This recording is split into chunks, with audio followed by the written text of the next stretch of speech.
Well, Joe, April 1st, 2017, here we are at the O Show. And, Joe, I've received some devastating news. Devastating? What do you mean devastating? Well, it's devastating for me and for the O. Apparently, Bobby Popham, he's got a lot going on with his other ventures. So he came to me and said, hey, there's only one guy I know that can run the O Show like me, and I'm signing the O over to Joe. BK, what did I tell you? What did I tell all you people out there in internet land? I'll tell you something. I am more worthy than anybody else in the United States of America to run this company. And I guarantee that before you know it, I give us maybe, 3-5 years? I don't know. But we will be in Madison Square Garden. We will be at the O2 Arena in London, England. We will be all over the world. So, Joe, let me I'll tell you something. Okay, Joe, since now you're in charge, which wrestler would you fire first? Well, first of all, don't interrupt the president and CEO of the OSWA. Valid point. I mean, Okay. Joe, who would you fire first? Who First would you go up right to their face and fire? Because, Joe, there's going to be no vengeance. You're going to be able to fire them. That's right. Well, that's who it's going to be. Who? It's going to be the Monster Z. Really? Yeah. Interesting choice. Yes, I want to tell you something. You know what? He's too violent. He's too unprofessional, and I need sane men in this. Interesting. In this OSWA. That's right. Now tell that. I'm going to say it to his face. I don't have any fear of him. Hey, Joe, by the way, I've just got one more to say. One more thing to say. Yeah, what's that? April Fools, man. Wait. Bobby Popham's not signing the company over to you. April Fools, dude. So What? now you can go tell the Buster Z how you really feel, and let's see how that works out for you, Joe. You think that's funny? Well, listen to this. I don't think it's funny, but I think a lot of people are going to find it That's funny. not as well. funny, Pete. That's such a stupid thing to do. April Fool's giving me all this high hopes, all this great vision. It's just a slam it down. And by the way, Monster Z, if you're watching this, April Fool's too. I still think you're a great wrestler, and you're the last one I would fire. That's for sure. Well, Joe, let's start talking about the action here tonight. The first match was Mac Mosley teaming up with Michael Manson. Didn't see this one coming. Versus Dynamic Dexter and Anthony Marinelli, our Generations and Corporate Championship in a tag team match.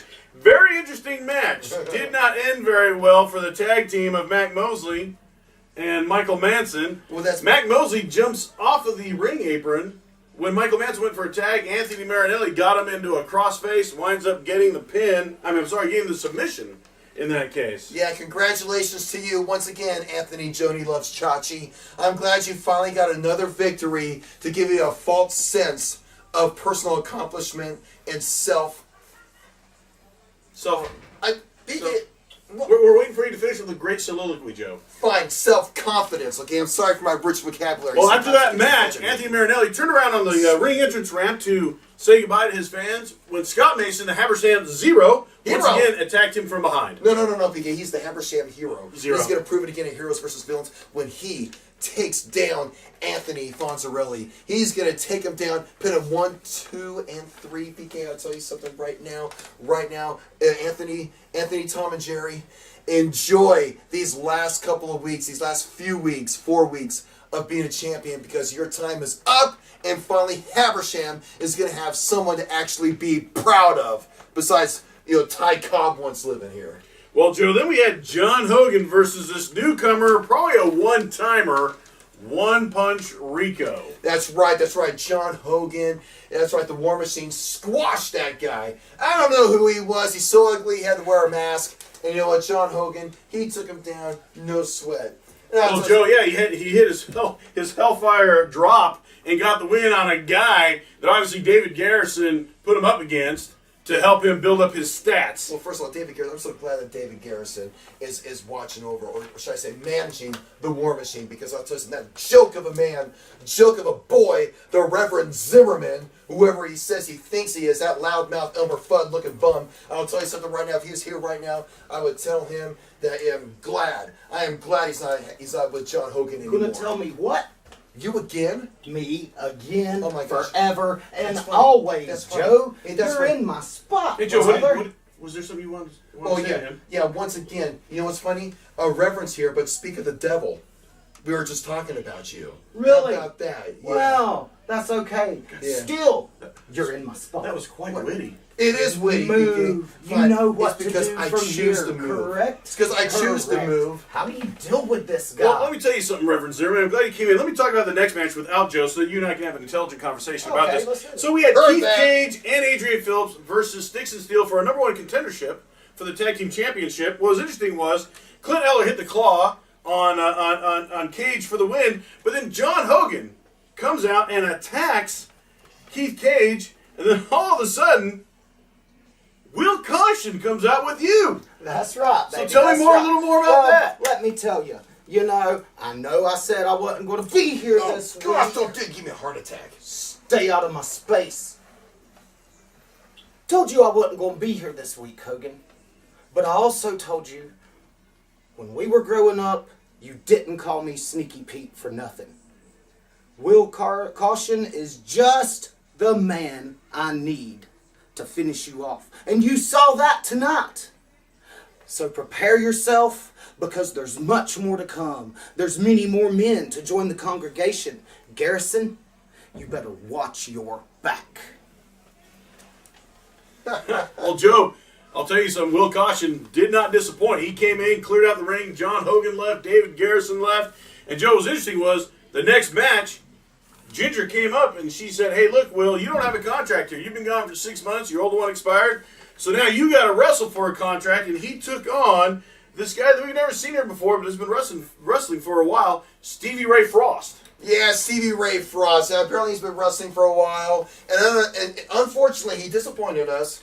And he did not defeat the Will Caution. And unfortunately, once again, people, to my chagrin, he's back. Will Caution is back. Stevie Ray Frost, I wish you the best. Say hi to your brother Jack for me. Well, Joe, it was to your chagrin, but Will Caution put a grin in the cheers of these fans when he won and got his contract here at the OSWA. Yeah, well, then, Joe, then we had Curtis Coleman and Jake Hughes taking on the Book Club and Fear Inc.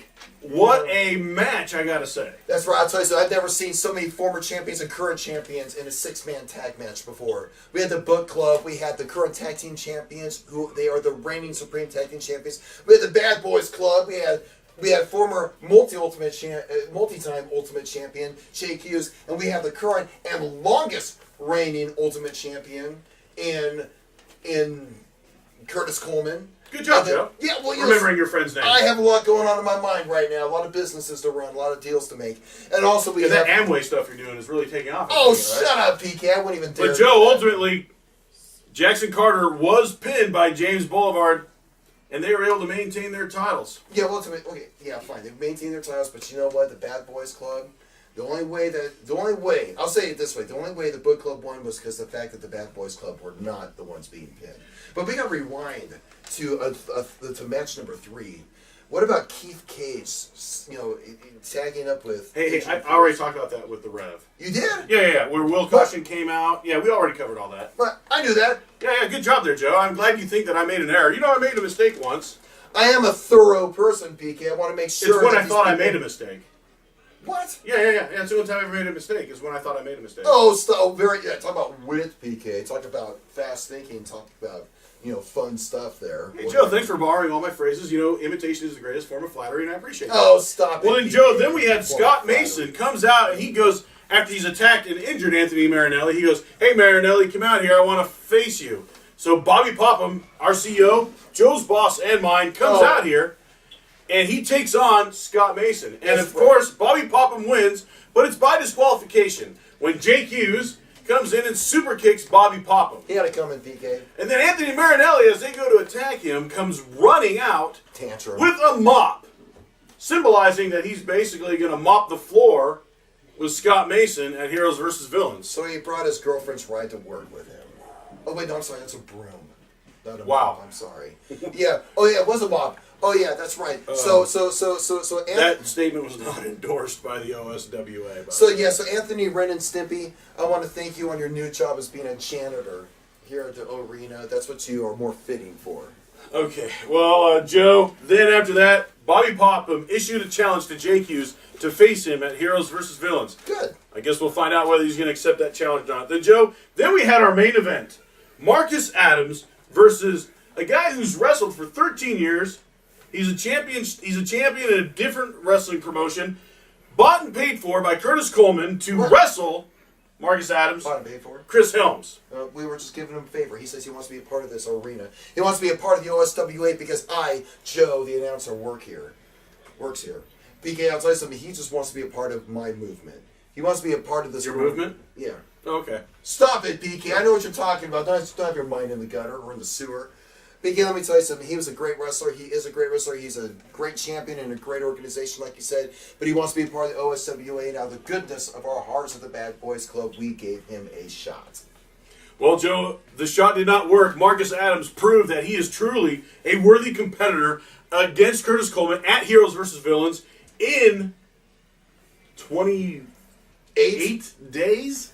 That's right, April 29th. He will be taking him on because he pinned Chris Helms. But then he was then attacked by Curtis Coleman, Jake Hughes, and Chris Helms because Curtis Coleman definitely wants to make sure that Marcus Adams will not be at Heroes vs. Villains. Because I think Curtis Coleman's intimidated that he's going to lose his title. He is not intimidated by him. He's not scared of him, BK. It was like if he had to hurt him, he would have done it at our next show on April 15th. Not where he's giving him plenty of time to heal, like right now on April 1st. Well, Joe, you've mentioned it. Our next show is April 15th. Folks, the doors open at 6, bell time's at 7. Please follow us on Facebook at OSWAentertainment.com, Twitter, OSWAentertainment.com, YouTube, OSWAentertainment.com. Are you seeing the common thread here? And folks, there's also OSWA TV, and we'll be back here in 2 weeks